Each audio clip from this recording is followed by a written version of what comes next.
প্রথম সরষের তেল দিচ্ছি গরম মধ্যে, তেলটা গরম হয়ে গেছে।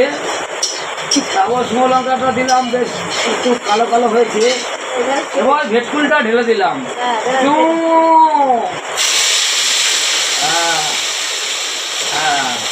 এবার এটা খালি নাড়বো।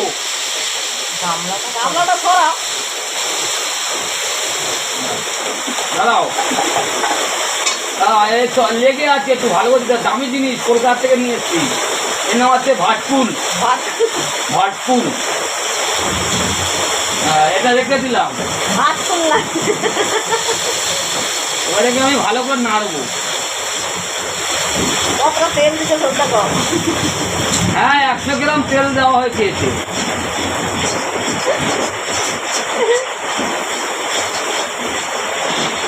এবার আমি এতে নুন দেবো 1 চামচ, আর একটু দেবো। কম পড়লে ভাতের সঙ্গে মাখিয়ে খাওয়া হবে লেবু দিয়ে। লেবু আঁকো না, লেবু ভাতের সঙ্গে। তুমি যাও না খালি বকতে, চুপ করো। তুমি ল্যাটা মাঝে ঝোল আর ভাত খাও।